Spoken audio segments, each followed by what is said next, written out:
Under a beautiful blue sky, they tell him to take a look. It was the super rare silver slime. It was already the fourth one, and the guy behind the tree tells him not to draw attention. Then suddenly, out of nowhere, someone comes running and he shouts for the guy to wait. But the kid cuts in first, landing a critical hit on the first, the fourth, the second, another critical hit, the third, the fourth, and with that, everything's dead. The player Takahashi Yukiko had just received 3 S-rank items: the armor, the gloves, and the boots from the silver slimes. The dude in the green hood can't believe it. Yeah, from what he noticed, that was 3 critical hits. The blonde says she saw the same thing. And besides that, why did it look like every single drop was rare? The two of them could only think this guy was insanely lucky. The protagonist, looking at his inventory, thinks it's unbelievable, too good to be true. He really was being rewarded for all the suffering he went through in his past life. And we see him old as hell, an 85-year-old bronze rank hunter. Somebody give this man retirement already. He's working overtime. He's in the Tokyo dungeon, first floor, everyone's showing how the monsters are attacking the area. People decide what to do, scared to death, staying if those high-level creatures reach this place, all the beginners are going to die. A kid grabs the old man's shoulder, telling him this isn't the time to be hunting slimes, it's time for them to leave. But the old man just gives him a slap and walks off, ignoring everyone without saying a word. Obviously, the others decide to run. He's basically at death's door, which is true, so whatever. But then, foul play in the game. Someone shoulder checks the old guy and he falls awkwardly. The poor man gripping his sword says that decades have passed since the appearance of adventurers. By now, everyone was familiar with status windows, leveling up and killing monsters. The system is simple. You kill monsters, you level up, and along with that, your stats increase too. The guy complains that this time he only gained 5 strength. Others get magic, like that girl over there using a healing spell on Lightbulb Head. That was just a normal player. But our guy is the only level 98 with stats lower than 5. He says he worked his whole life, killed every slime possible. He swore he'd never give up. He just kept hunting, until he reached 98, killing nothing but slimes, nothing else. But then he cuts down one more and still can't believe nothing's changed. The max level was 99 and he knew something special had to happen. There's no way he was really destined to be a failure. He runs straight at the slime, smacks it with his bare hand, yelling for the bastard to die, tears it apart with pure brutality, biting into it, and right then he levels up. Finally, he hits 99, trembling as he says this is the great reward for everything he suffered. But the system says he gained 1 point of strength. Just like that, his grand total reaches a hopping 6. The old man can't believe it. He slams the ground, asking if the world is playing with him. Had his entire life really been for nothing? At that moment, surrounded by creatures, he decides there's nothing left to expect from this world. The monsters that had been announced begin to appear and close in on him. For him, though, that was fine. His life had been miserable anyway. Everyone humiliated him, and he couldn't save his mother, who always took care of him. He even ruined his little sister's dreams. Finally, this cursed life ends with him being turned into slime. Death. That's all the little system says, until suddenly, the Matrix flashes up, announcing that a strange error occurred in Takahashi Yukito's system. To fix it, the only option was to roll back his life. As an apology from the system, he receives a secret parameter with 9999 points. His life ends, and he opens his eyes to someone congratulating him. From this moment on, he was an adventurer. The protagonist stands there, still not really understanding, glancing around. She asks if something's wrong. He says no, heads toward the pillar, and remembers this was the day he registered for the first time at the Adventurers Guild, March 15th. He also remembers a strange message about some kind of bonus he hadn't understood. He opens his status, and unfortunately, it looks the same as always. At least he already had those 6 points of strength, right? The ones that took him 85 years to get. But then he notices something weird in the bottom right corner of the screen, scrolls down, and asks himself, what the hell is this? The guy had 9,999 luck. He tries to calm himself down before freaking out, wondering if luck was even a real attribute in his past life. For him, it always felt like some secret thing nobody could even see. And still, it seemed insane that he had so much of it. So yeah, the man who spent 70 years hunting slimes in pure suffering now had unbelievable luck. Well, no harm in trying, right? So he decides it's time to hunt some slimes. On the dungeon's first floor, he looks around and sees the usual little blue ones. For him, that feels just like home. But then suddenly, something flashes by and he wonders if it's what he thinks. A super rare silver slime, the same monster he'd only seen once in 70 years of slime hunting, and unfortunately, it escaped immediately back then. That cursed thing gives a ridiculous amount of experience, but it's famous for running away fast. That's why Takahashi approaches it quietly. But then, out of nowhere, an arrow lands right by his foot. He's about to curse the bastard who's off in the distance apologizing, but then he notices the slime acting strangely, looking side to side, confused. He imagines it's about to escape, but instead, the creature lunges at him, and he can't quite make sense of it. The slime jumps again, launches another attack, and this time he counters, striking straight at the core in its head and shattering the creature. If there's one thing he knows, it's the weak spot of any slime. The problem is that his shabby little sword snapped on the first strike. Now he's going to need a new one. He's already thinking nothing's changed in this life when a golden glow catches his eye. He turns, stunned. The damn thing had dropped an S-rank weapon. And now that we know he's this lucky, I really want to know, does that luck carry over with the ladies too? He's excited, saying it's a good start, even though that sword had a high chance of raw attack since it came from a monster that's pretty evasive. He's eager to begin hunting, and that's when he spots 4 silver slimes in front of him. He wonders if he's dreaming, and the monsters charge at him. With no choice, he decides he has to deal with it, slashes again, landing critical. That was the moment everything began, when that rain of S-rank items fell to the ground. After that, he kept hunting for about another hour. In total, he found around 10 silver slimes, something that in his past life he'd only seen once in 70 years. On top of that, most of them were dropping rare loot, and the kid's backpack was already filling up. At that point, it was undeniable. His luck was way too good. He drops onto the grass smiling, saying that with this power, he could finally become someone, make his family happy, take care of his sick mother, and help his little sister. That's when he remembers he has a family. He wonders if they're doing okay. It had been 70 years since he last saw them. He wants to go home and meet them again. At that moment, I thought he'd make up some excuse to go elsewhere. But no, we're already there face to face with the old house, and he even wonders if it was on the 2nd floor. He walks past house after house until he sees the name Takahashi in front of one, Rue 203. He tries to calm himself, takes a deep breath, and tells himself it's okay. Just as he's about to gather the courage to open it, the door opens first, and his little sister appears. Poor guy. Turns out he's got an e-girl in the house.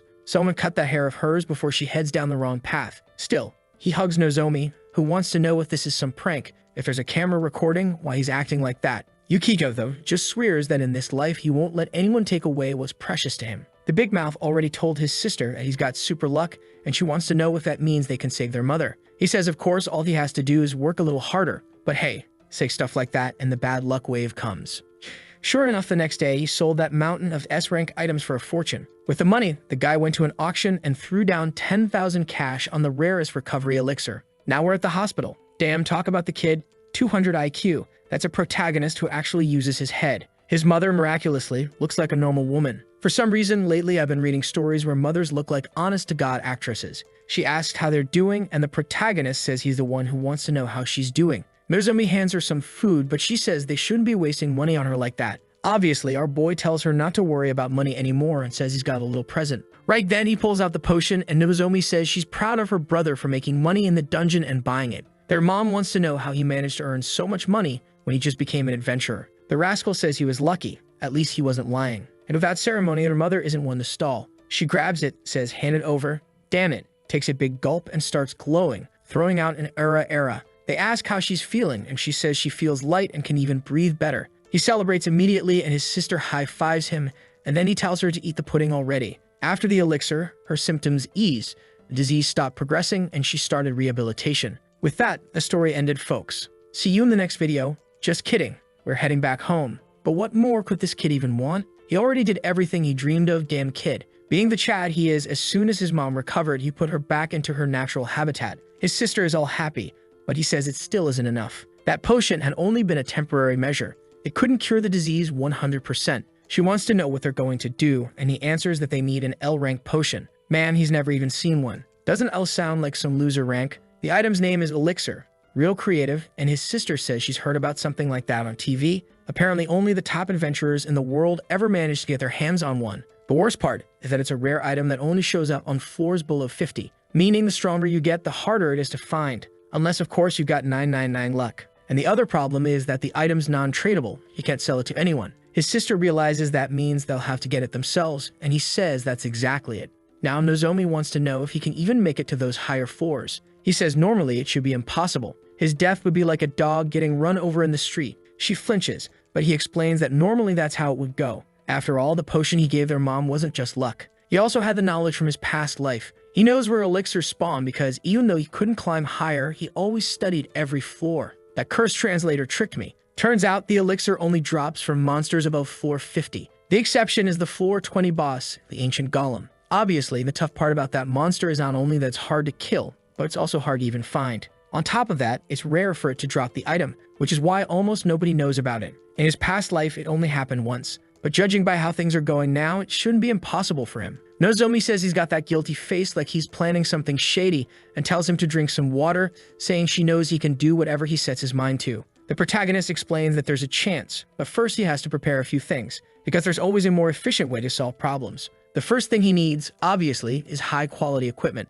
That S-rank sword of his, but with that nasty 30% miss debuff. His sister shows up and asks if he's heading to the dungeon, and he says yes. She thinks it's risky and tells him to buy armor, since the kid's basically wearing 3 rags. But he explains his stats are too low for that. True, now that I think about it, his attributes are still way too low. Okay, sure, he's insanely lucky, but how the hell is he supposed to fix that? Takahashi wants the answer to that himself. For now, his only option is to keep farming and see what happens. At least he's been gaining some skills that help him fight. Nozomi tells him that if he wants to get stronger and use armor, he needs to raise his stats, and she mentions something about the 15th floor. He confirms, saying yes, that's where the Crown of Alice is, a rare monster that drops a miraculous fruit. His sister wishes him luck, gives him some food, and tells him to be careful. I don't know why, but this family's way too happy. Any moment now, a meteor's gonna crash into that house. Now we're in the forest with carnivorous plants devouring bugs, and our protagonist really does look like a side character in that ragged outfit of his. Alice's dungeon, obviously, is surrounded by plants,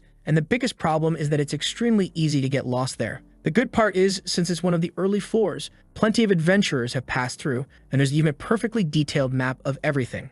He walks for a while and reaches a spot that should, in theory, be the nest. The trees look normal standing still, but if you throw a rock at one, in theory, it moves. Right then, the creature rises to attack him, but he was already expecting it, saying his strike hit dead on, landing yet another critical. As long as you know where the surprise attacks come from, this place isn't that hard. Obviously, after killing one, the bastard immediately gets a rare drop. He eats it, saying it tastes kind of like an apple, but that detail doesn't matter at all. What he was interested in was that right there. He had gained another point in strength. Those fruits were extremely rare, so normally it wasn't a viable strategy to farm them just to raise your attributes. Unless, of course, you were some bastard with 999 luck who could spend all day in the dungeon dropping and eating. And sure enough, the kid had already gained 27 more strength, plus 13 and 14 and everything else. Guess I take back what I said. Problem solved for him. He decides it's time to head back for today when something suddenly brushes past his back. He turns around startled and someone warns him that this isn't a good place to hunt. 2 guys with the most honest-looking faces in the world ask who he is,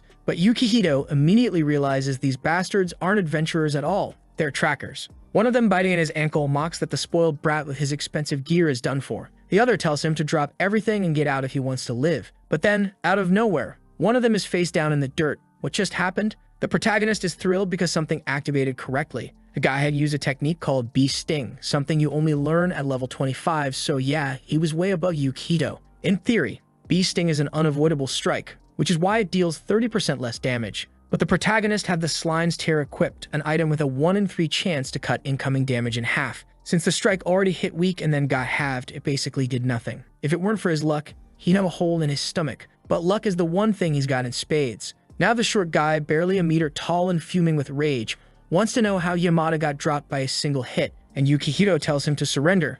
Maybe he'll forgive him. But the guy shouts not to underestimate him, claiming he's deadly at long range. Yukihito agrees, saying fine then, since he can't fight at long range, let's make it even. He opens the system, pulls out his staff, and declares they'll fight fair. The whole area is filled with plants, and the big-headed guy is confused, wondering what kind of weapon that is. The protagonist explains it's the Staff of Nonsense, something he looted off one of those creatures. The guy instantly feels like he's already won. The Staff of Nonsense was rare, sure, but completely useless. It triggered random spells, most of them garbage. 40% chance to fail, 30% to cast a beginner spell, 20% to slap yourself with a debuff, and only 9% to pull off something decent. All in all, irrelevant. Now he just had to wait to claim victory. He starts preparing a fireball, confident that with his magic gear and 50 power, the fight's already over. And damn, look at that thing. The fireball's huge, bigger than him. He hurls it straight at the protagonist, who's just standing there yawning, saying, finally, you're done. Then Yukihito points his staff at the ground and boom, the end of the dinosaurs drops right on top of him.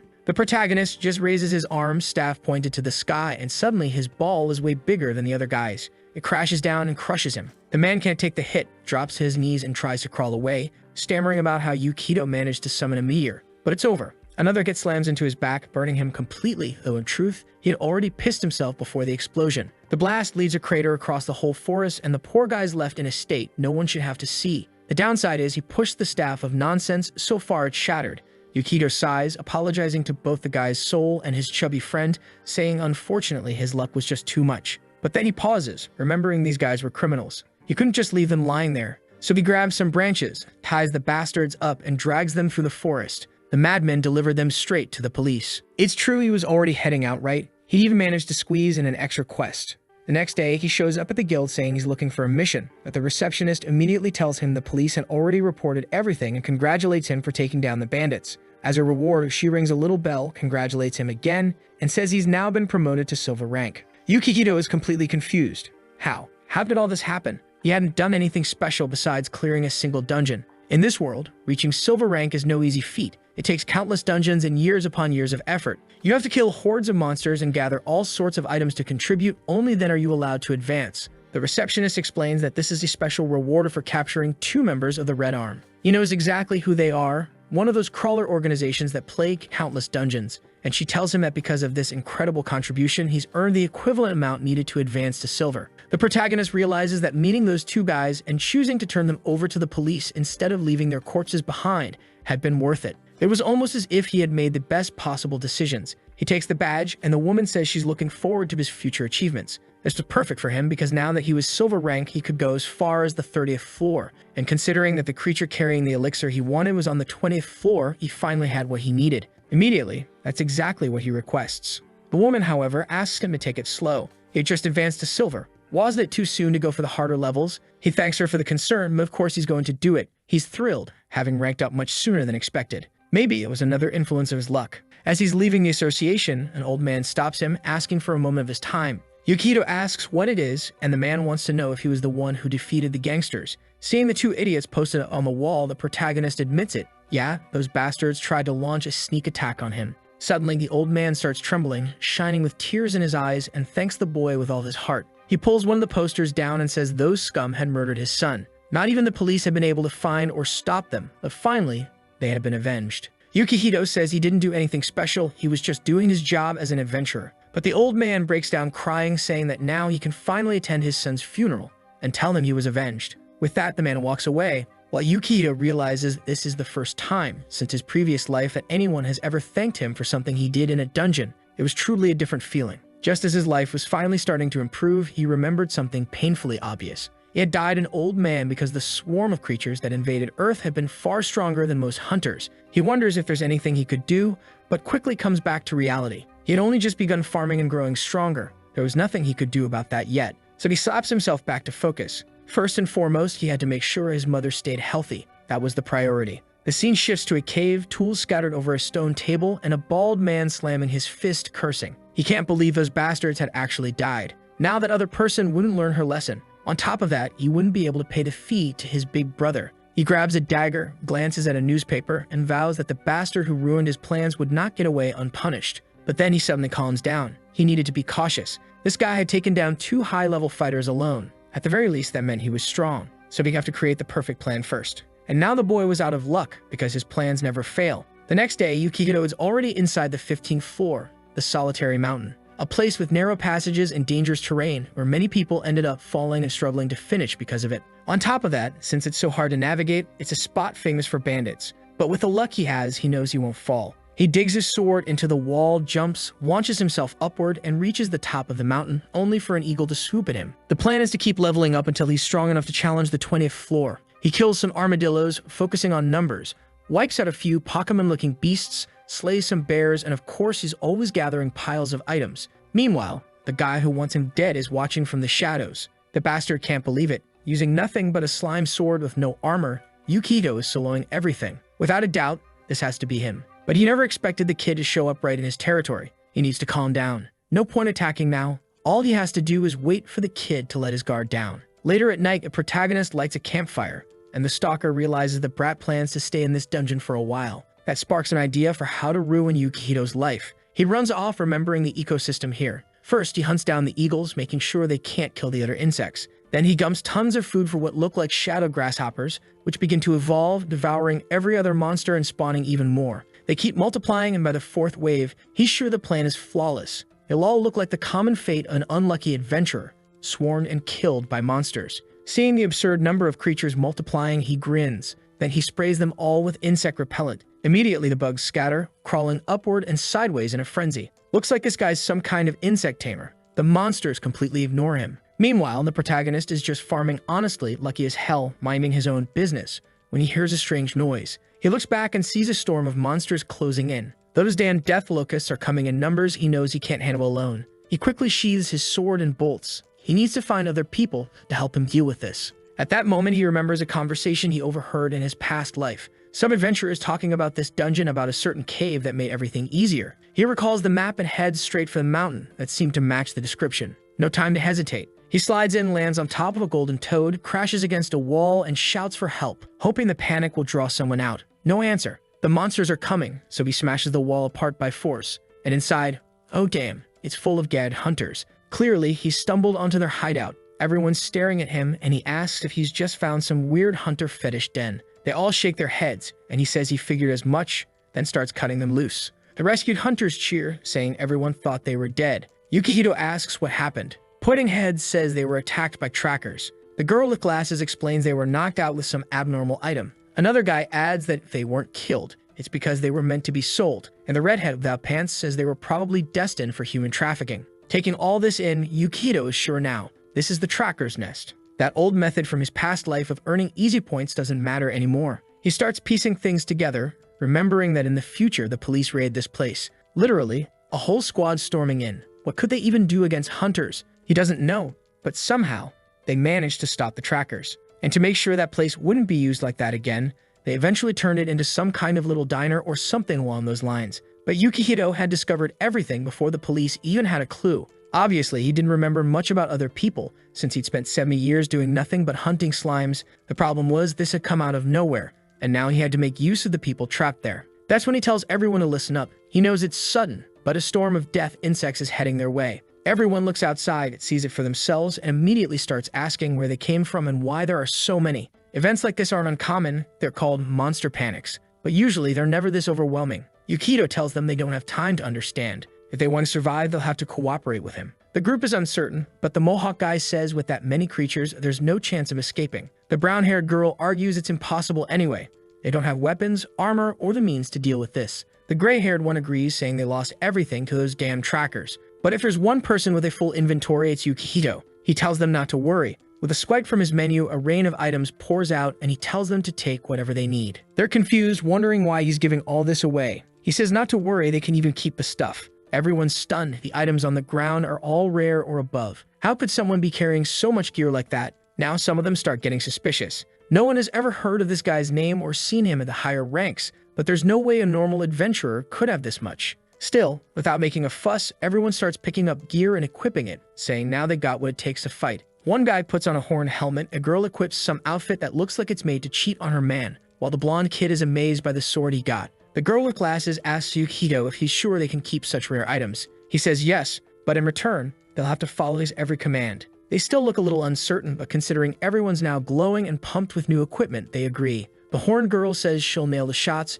and another says those monsters won't stand a chance. Yukihito is touched that they're acting like decent people, remembering the guy who once shoulder-checked him. Someone warns him that this is just the power of money. Nobody actually likes him, but he's still there, all smiles, thanking them, and now the whole group is showing that fake friendly grin. He explains that they'll use the narrow cave entrance to their advantage. The plan is for him to stand in front and draw the monster's attention, while the others surround and cut down anything that tries to flank him. Everyone agrees. He pulls out his sword and tells them to get ready for the fight, which basically means just stand there, since the monsters had been charging in for half an hour, but hadn't arrived yet. And of course, the moment I say that, one steps right under his feet, another gets cut down. Fireballs fly, another slash cuts across, a girl launches magic into the sky, and the entire mountain is surrounded. The problem is there are so many creatures that they're struggling to funnel through, and they've started chewing into the cave itself. At the entrance, things are getting tense. The group is getting tired, and the wave never stops. Yukihito realizes the narrow passage plan alone isn't enough. There's no way they can stop them all. And right then, the ceiling begins to shake. He tells everyone to hold their ground, not to break formation, but then the ceiling cracks completely. Now there's no formation at all. Everyone runs in different directions, every man for himself. Or not. Since they're in a cave, there's not much room to escape. The protagonist notices an abandoned mine shaft nearby, unstable but still there. On the other side, he also notices some dynamite lying around. Most likely, the trackers had planned to use it to expand that area, but now he could put it to use himself. I love how humble the insects are. While he goes over, picks it up, and stares at it. They just wait patiently. Then he orders everyone to grab the dynamite, and these bugs turn out to be the friendliest creatures on the planet. Oh wait, just because I said that, some of them up front are already tanking hits. Weren't there supposed to be some dropping from above too? Yukihito says they fought desperately against those creatures for hours, until at one point only a triangle-shaped section of the cave remained with a hole opening up behind it. The girl says their only options are to jump and die or move forward and die. Even the horned guy carrying the heaviest burden a man can bear admits he can't handle it anymore. Yukihito looks back and says he didn't want to solve things this way, but it's the only option left. He calls everyone over, asks for the dynamite, and the group just decides to trust him blindly. His inventory is crammed, and he knows low-intelligence monsters usually target whoever seems the biggest threat. Since he's the one who killed the most, that target is him. More enemies come in from the redhead's side, and she warns there's nowhere left to run. That's when he gives the order for everyone to escape, and chaos erupts as they rush to get out. Meanwhile, Yukihito tells them to run without him. He'll handle this, and they can trust him. The storm of insects charges straight at him, and he thinks to himself that in this life, you'd have to take risks. But come on, you've got 9999 luck, bastard. What risk are you really taking? With a straight face and no shame, he lights 13 sticks of dynamite and leaps off the mountain, bidding farewell to the monsters. But then the system warns him. His chance of successfully detonating explosives is reduced by 50% because his proficiency is low. On top of that, his items are poorly arranged, which lowers the chances even more. But guess what? It worked anyway. The cavern fills with blinding light and everything explodes. The bugs pushing through the middle keep advancing toward Yukihito, who's losing his footing among the rocks, but he manages to find a path from one stone to another midair. At the same time, he slices through the last pillars holding up the cavern, bringing it all crashing down. Even so, the leader of the swarm is still alive. The creature charges at him, but Yukihito uses the bee sting technique and lands a perfect critical. The bastard smiles while everyone else stares in disbelief, wondering if the kid really killed the beast while flying midair. The protagonist, however, is more concerned with clinging to the wall and not falling into the abyss. Damn, not even 999 luck could save him this time. Or could it? Of course it could. Someone throws down a rope and pulls him up. Seriously though, why does it take 8 people to haul up a 50-kilo kid? End result, the mountain demolished an endless pile of insect corpses. Whatever the gamble had been, Yukihito came out on top. The redhead is overjoyed. Her friend says it's unbelievable they made it out without a single casualty. Even the NPCs drawn like MS Paint doodles are celebrating as the system announces he's exterminated a ridiculous number of insects. He receives the title Exterminator, which boosts his damage against any insect by 20%, and he also gains 3 levels, which honestly feels like nothing. Seriously, the guy wiped out like 3,000 bugs for just 3 levels. Granted, in this world is pure hell. Meanwhile, the bald man is kicking a wall in frustration. He hasn't even faced the protagonist directly yet, and he's already lost twice. And he knows the higher-ups are going to demand a heavy price for exposing the base and losing those underlings. It's all that bastard's fault. Out of nowhere, he takes a swig of his drink, smashes the bottle against the wall, and growls that he's going to kill him now, even if it meant sacrificing his own life. Alright then, let's see what he's going to do, because our protagonist is heading into the dungeon, and all eyes are on him. Looks like the people he saved have been spreading stories, and now he's the popular one. The mountain destroyer Yukihito. Everyone knows he saved countless people, and now everybody wants to invite him into their parties. But he's pulling a Sung Jinwoo from solo leveling. He says he prefers to play solo. He can't take companions because that would only make getting the elixir harder. In battle, loot distribution is random. Back in that insect hunt, he realized that having more people on the team actually lowered the quality of what he received.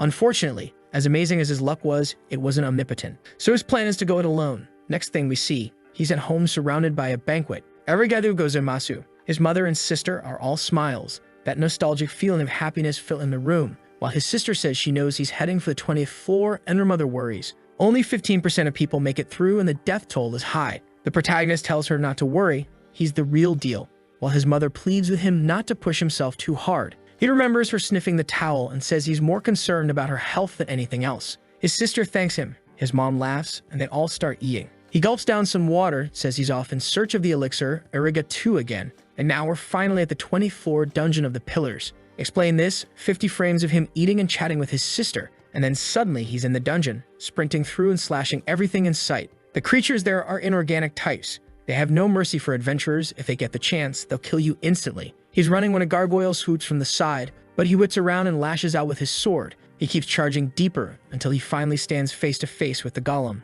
The plan at first is to just observe the patterns and learn how the monster moves. He dodges its attacks until he's certain of its rhythm, then charges in and slashes its arm. The monster falls and he finds himself in front of the boss door. The outcome here would mark the start of a new life for him. As the door opens, he sees a strange chamber. He's never seen one like this before.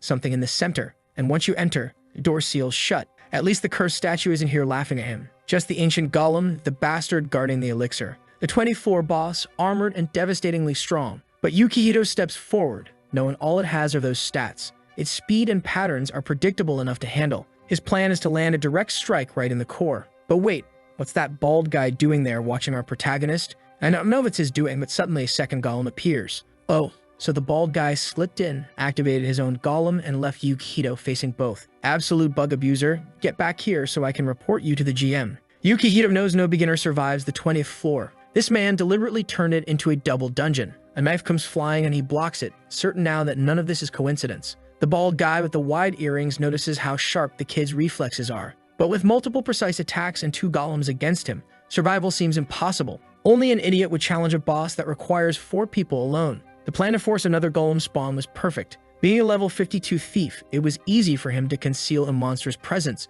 So while Yukihito is distracted, the man provokes the other golem, uses Shadow Step, and traps him once again. Not only does he have the thief class, he's also wearing an S-rank cloak of invisibility. For him, this situation is perfect. He's turned it into a 3 versus 1 and knows that sooner or later the kid will make a fatal mistake. Damn, this guy just won't quit, he keeps pushing. He poisons his blade and hurls it again, this time grazing Yukihito's cheek. At least the poison triggers, but thanks to luck, the effect fails. Takeshi finds it strange. That poison is extremely powerful. It shouldn't fail against someone at such a low level. But whatever. All he has to do is keep throwing things, and eventually the kid will get poisoned. I'll give him this while he's persistent. Anyone calling him a dumb villain is trolling. He's tossing bombs, rigging the pillars with traps, setting up electric fences, smoke bombs, you name it. He's burning through everything. Meanwhile, the protagonist is just like, hey, let me kill my little golem here, please. Takeshi sets so many traps down there that even he can't stand in it anymore. He's forced to hang up high. But then one of the golems slams the ground and his expression changes.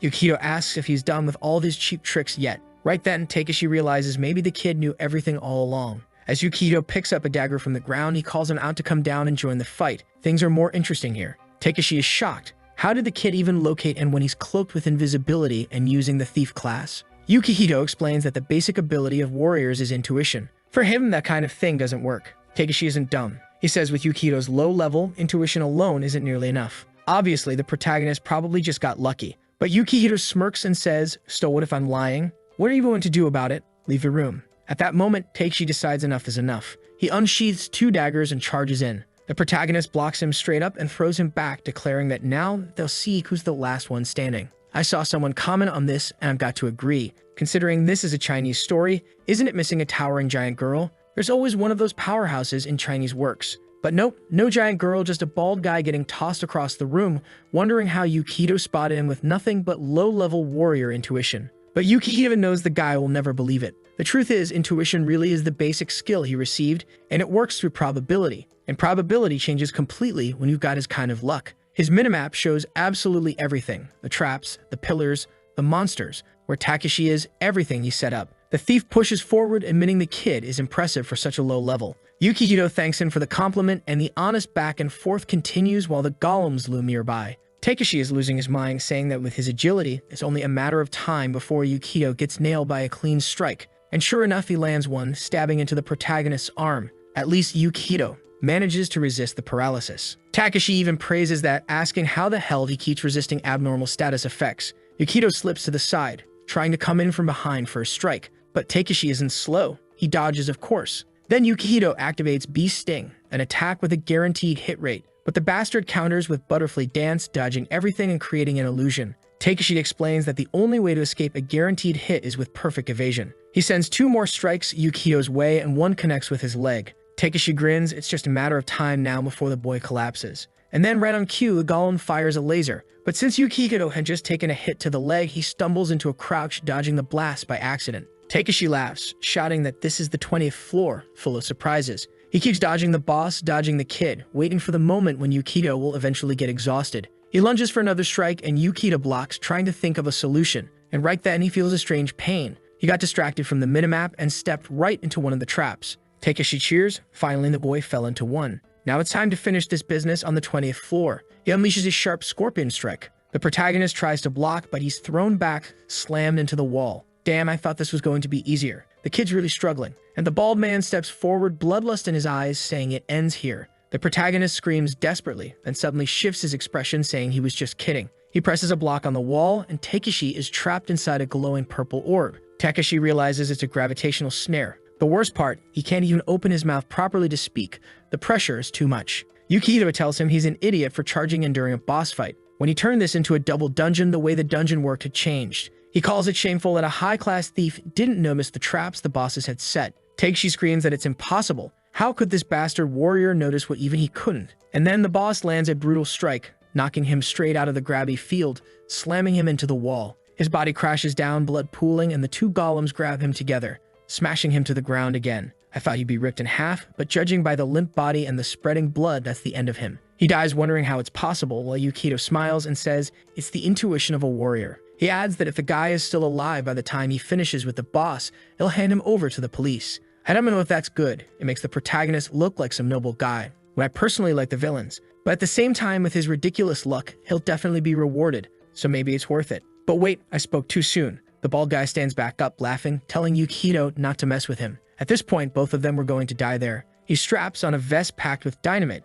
saying it's enough to bring the whole place down. Yukihito tells him to stop being insane, but he just keeps laughing, declaring it's the end for them both. 100 sticks of dynamite ignite, and the dungeon really does start to collapse. Yukihito tries to shield himself, but the ground splits open beneath him, and he falls into the abyss. Considering he's got 9999 luck, that fall must land him somewhere with an extremely rare artifact. Looking up, he counts how many floors he's dropped through. Unbelievable, there really is a hidden chamber. And of course, the golem follows him down. This story doesn't let anyone rest. Everything has to be dealt with. Yukihito realizes the bastard has trapped him down here, but then he notices just behind a strange golden chest. Obviously, it's a secret treasure. The only problem, the two golems also descended, and in this cramped chamber, there's nowhere to dodge. His best option is to bet everything on that chest. He dashes straight for it. One golem swings, he slides, taking a slice to the knee, grabs onto the other's arm, and vaults toward the chest. But luck or not, he still takes a heavy blow across the body, sent flying, sword spinning, crashing into the wall. He celebrates that his ribs didn't shatter,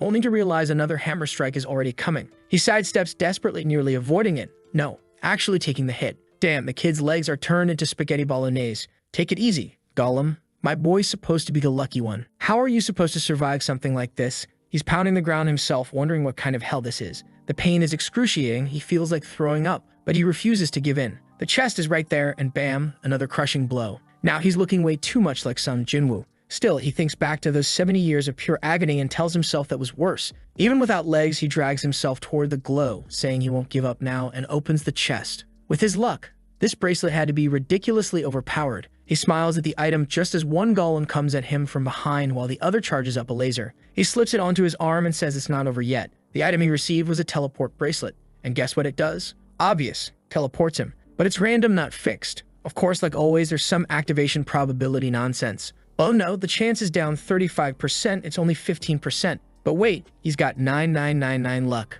Will it work? The hand connects, and of course it works. Drama for nothing. What? I thought it would send him into the afterlife or something, but no. He reappears right behind the golem, legs mangled, driving his blade straight at its weak point. But this story never lets anything be easy. The monster whirls, slamming him with a shoulder check and firing a massive laser, tearing the place apart. Even the protagonist complains, saying this fight is way too hard. Just let him win already. Still, the item is busted. He teleports again, reappearing behind the other golem, striking its weak spot. Then the green one leans back, hurling him toward the purple one, which winds up a hammer strike. Another teleport, another slash at the weak point, and again he lashes out. He's actually starting to land blows now. The monsters have absurd health, turning and trading attacks non-stop, while Yukihito keeps abusing the mechanic, out from one onto the other over and over. The golems start losing their minds as cracks spread across their crystals. Slash after slash, teleport after teleport, all while he has no legs. That's what I notice. He literally can't touch the ground. He's fighting midair, refusing to quit. If they want him dead, they'll have to work harder for it. But both golems charge in from opposite sides, and Yukihito says this is how he ends things. He vanishes, forcing the green one to punch straight into the purple's core, cracking it wide open. At the same time, Yukihito appears overhead, activates Beast Sting, and lands a perfect critical strike. Actually, what's a perfect critical? Isn't a critical already perfect? That's redundant. Anyway, he draws his sword, charges the second golem, says his determination isn't over yet, and cuts deep, triggering a rainbow-colored ultimate. He starts blacking out and the bracelet is cracking too, like some Walmart trinket begging for a recharge. But the system declares Yukihito has defeated the ancient golem and another ancient golem. Since there were two, he receives 2 elixirs. Beautiful. One for his mother and one for him, since he's legless. Without hesitation, he downs his in a single gulp. A green glow floods the chamber, his body restores completely, and he's back to 100%. The other elixir rests safely in his hand. Perfect. The system then announces that because he achieved special conditions, he's earned new titles. Survivor grants plus 10 endurance.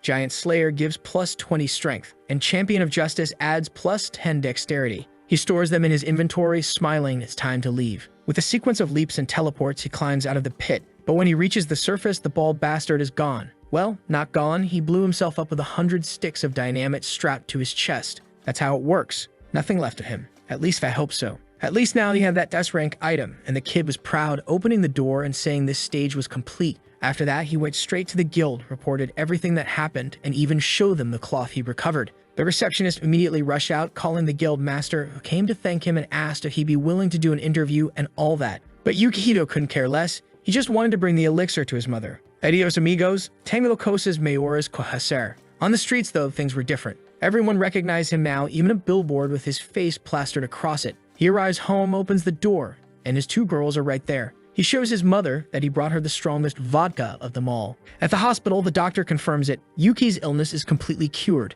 The 2 can hardly believe it, but the doctor says it's expected, considering how rare an elixir is. The whole family embraces, the mother holding Yukihito's hand and thanking him. Overcome with emotion, he thanks her for raising him, remembering when he was just a miserable old man who had to watch her die helplessly. Nozomi cuts in, telling them to stop being dramatic and head back home. This wasn't the place for that. She then warns him he should keep an eye on his surroundings. What's happening? Suddenly, everything falls into darkness. Someone is watching from the window, approaching, saying it's such a tragedy. Out of nowhere, a blonde man appears, remarking how sad it is that such an admirable family will now be drowned in sorrow. The only comfort, he says, is that they're already in the hospital. Then he speaks aloud. We tried our best, but unfortunately, we couldn't save her. That way, he says, the family will have no choice but to accept it. The cause of death would simply be listed as a heart attack. It seems this man had stopped time preparing to strike Yukihito's sister, but Yukihito intervenes. The blonde freezes, shocked, as Yukihito demands to know what he thinks he's doing. The man tries to understand how is Yukihito even moving right now,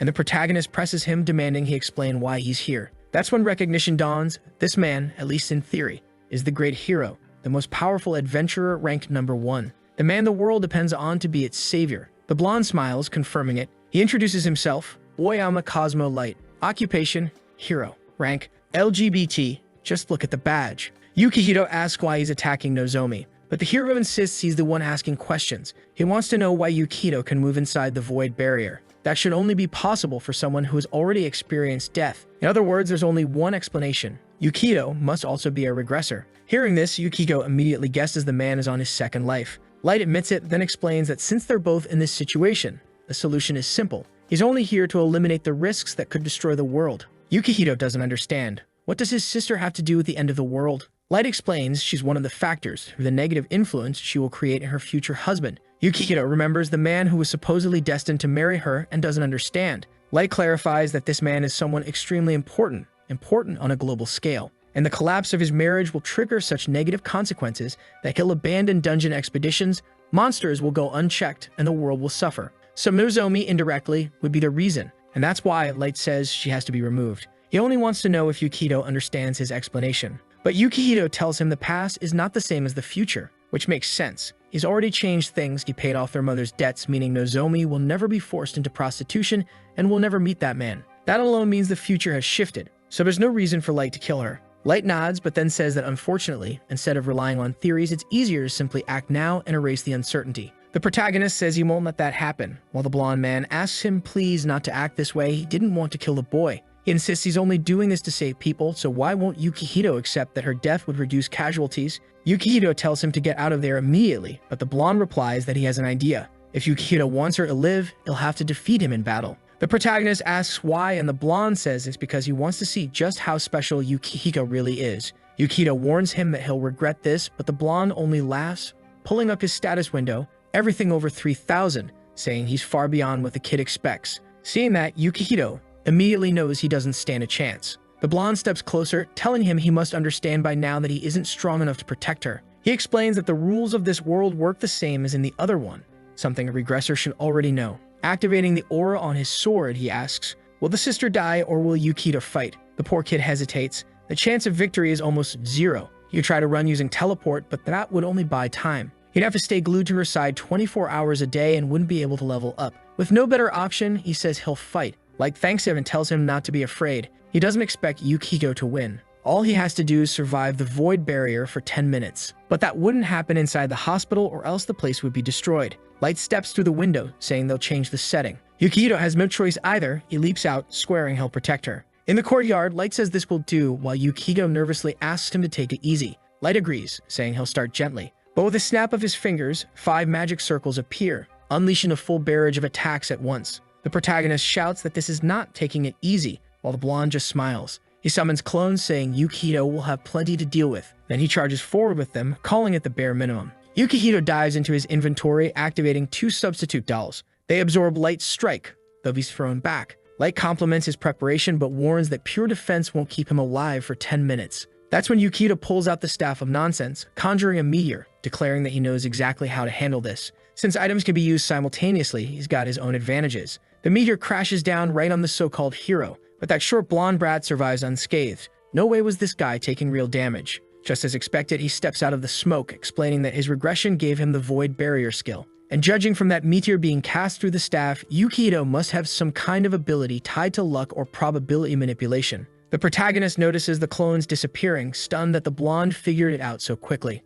Light says it's obvious considering how Yukito fights and the items he carries. Yukito imagines he must think of luck as some trash ability, but Light shakes his head. He admits luck is useful, but insists that this world is full of irrational things, challenges no amount of luck can overcome. And now he'll prove to Yukito that he's one of those things that can't be solved by chance alone. He summons the water mage, the plant mage, a fire titan, and a horde of creatures surrounding him. Yukito answers that he already knew luck wouldn't solve everything, but he also saw something interesting. When Light exposed his status, Yukito noticed his luck was at 0. He didn't want to do anything reckless in front of his family, but now he has no choice. What's he planning? He remembers his mother and says that whatever it takes, any method, any means, he'll make sure that doesn't happen. While Blonde keeps unleashing a barrage, saying this time he's going all out, the fire monster charges too, and Light tells Yukito to show him just what this so-called luck is capable of. The protagonist waits for the attacks to close in, then opens his inventory and equips the teleport bracelet. He knew there was only one option here. The system runs a quick check.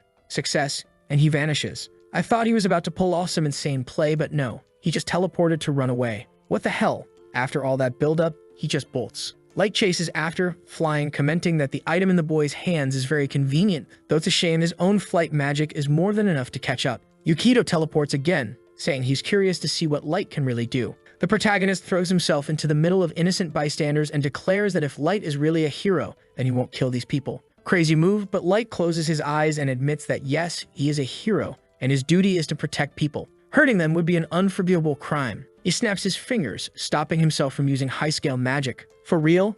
He's going to fight, honestly. He sheathes his sword, saying that even without large spells, it won't stop him. Damn, so this blonde kid's got principles. For someone who just tried to smash Nozomi's skull, this is a twist. Yukito starts feeling confident, thinking his chances of survival are climbing, and pulls out his shield to brace himself. Light smiles, saying he's used to fighting people like this, opponents who think using civilians to scare him will work. Turns out he wasn't bluffing. The arrows flying around divert away from the civilians while still chasing Yukito. One arrow hits the shield, ricochets, and blasts through a building. Light explains that as the apocalypse draws near, monsters disguised as humans begin to appear. Trackers multiply, crime escalates. All of it becomes normal. But Yukito just keeps running, shouting that in his past life he never saw any of this. He'd been too busy farming slimes. Light says it's a shame. You should have seen how the world descended into total chaos. He even says he hoped the two of them, as regressors, could get along. Yukito answers that, unfortunately, it isn't him preventing that from happening.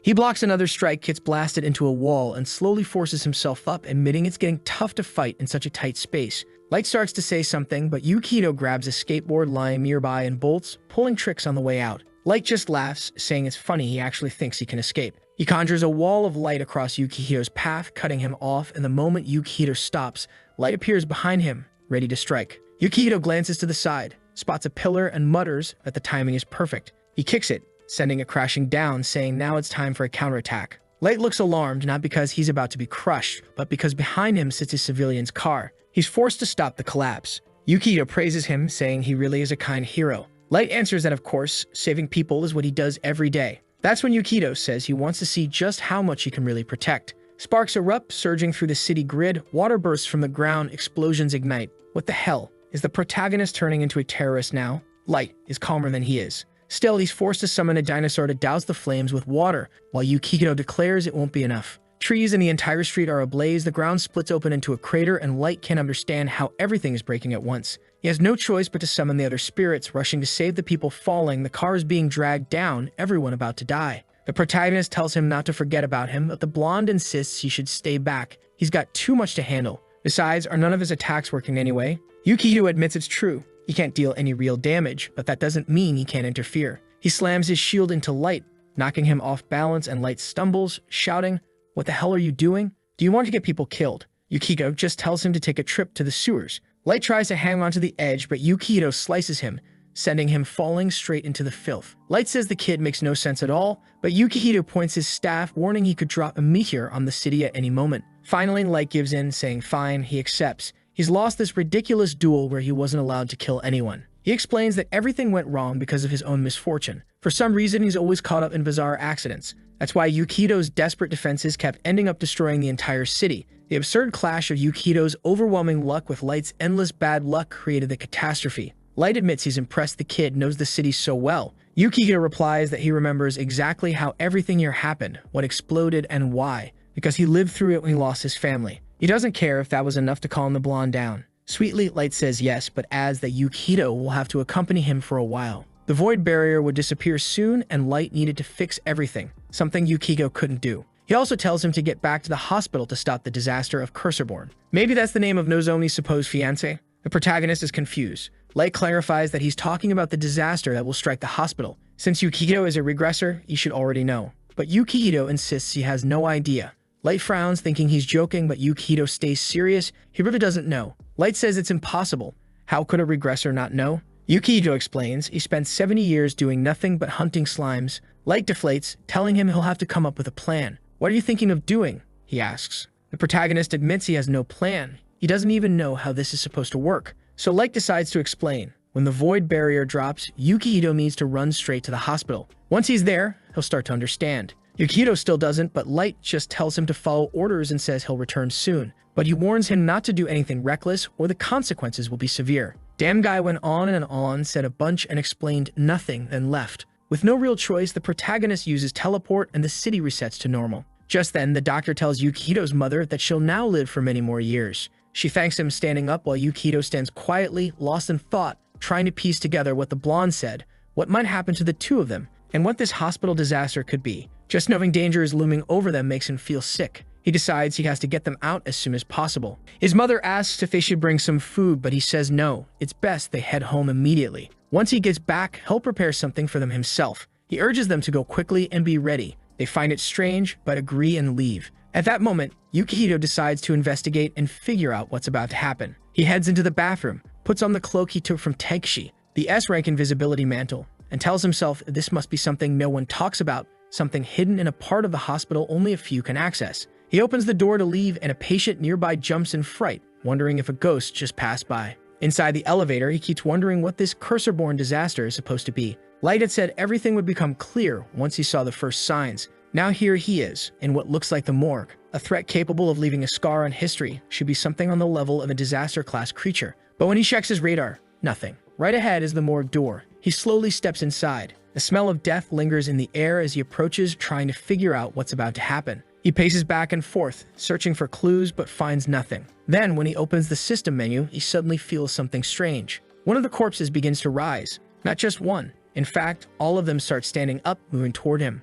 At that moment, he understands why the blonde said it would be easy to figure out once it began. Seeing the zombies, the protagonist recalls that in his past life there had been some kind of necromancer or creature around this time. Since all of these things are undead, it makes sense. The first charges at him, and he swings, head sliced clean off. Another lunges, he tears it in half. A third comes from the side, he kicks it back. In his past life, these creatures have been handled through a proper ritual. But here, no one knows that yet. He'll have to improvise. At least this curse doesn't spread to humans, so he doesn't have to worry about bites. The creatures are stupid. Just toss a chair on them, and they stumble around confused, coming at him one by one. While blocking one side, he pushes forward, decapitating another, slicing through more, smashing one with a table, until most of them are down. Oh, actually he sets up a barricade, leaving a few on the other side. Then he notices something. One of the bodies has a gold necklace. That means it was once a high-rank adventurer. But as zombies, none of their abilities remain. He finishes another, but suddenly the door behind him rattles. He glances back, 2 more step through. He cuts one in the neck easily, but when he moves to strike the other,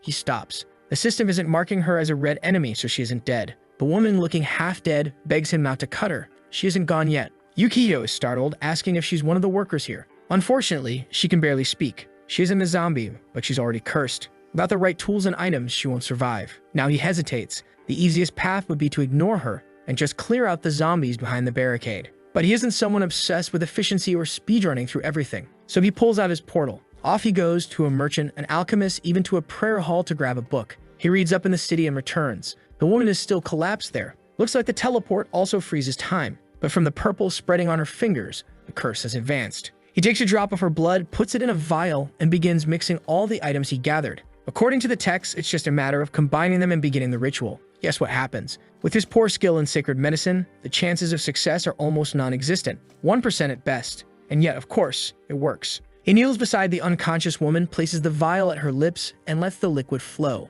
Careful where you repeat a line like that, it could get you locked up. But it works. She stirs and life returns. Maybe she's the first real female character in this story, aside from his mother and sister. Satisfied, he sets her gently aside, draws his sword, and turns back toward the barricade. Time to finish the zombies. But now he notices something strange.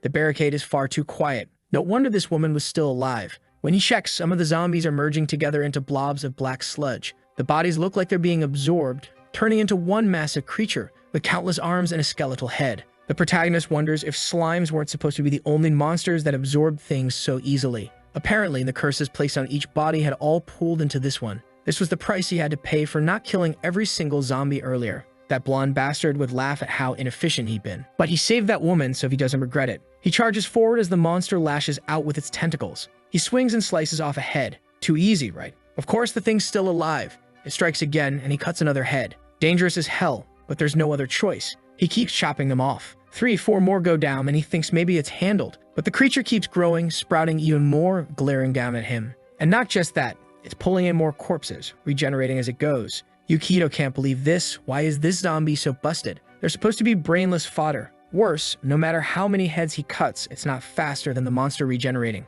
The problem is that most warrior skills are built for single-target combat, not area attacks. His only real option would be the Staff of Nonsense, but he can't just summon a meteor inside a hospital. Another idea crosses his mind. Maybe he could buy time until the blonde shows up, but that hope vanishes when he sees the creature sucking in more bodies, growing even larger. The monster doesn't give him a second to think.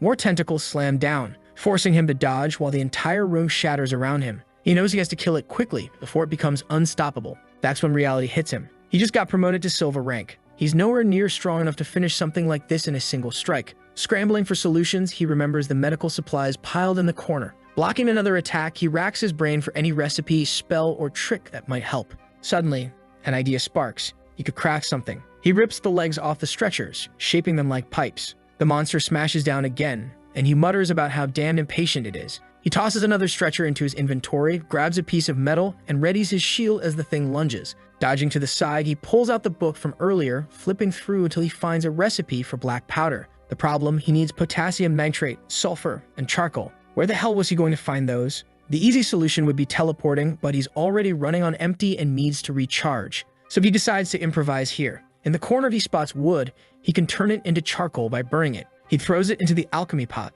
Success, though the system warns of extremely low probability. Next problem, sulfur and potassium nitrate. He pulls something from his inventory and hurls it at the monster to buy time, then grabs his phone to search information from his old world. Turns out sulfur can be sourced from incense, and in a morgue, incense is used everywhere to mask the stench. Sure enough, he spots one, but it's already burned out. He checks the collapsed woman, rummages around and finds a few matches, lights them, scrapes off the residue, tosses it into the alchemy pot. Sulfur acquired. And not just sulfur. The system confirms potassium nitrate as well. With that, black powder is crafted. Now he just needs ammunition. The kid's really trying to build a weapon in the middle of a cursed hospital fight. What the hell is happening? I don't know what this guy is thinking, but he's grinning over the book, excited, while the monster lashes its tongue and charges at him. Of course, now that he's finished the recipe, the beast rushes in. At that moment, he uses a sheet of paper to complete the alchemy of an item never before seen in that world. The chances of success were low. The higher his luck, the better the result would be. And with that, a double-barreled shotgun is created. The protagonist immediately pulls out not one, but two, saying these are perfect for a like on this video that helps Mamoru make more juicy content for his viewers. Activate the cheeky little bell, and I'm out.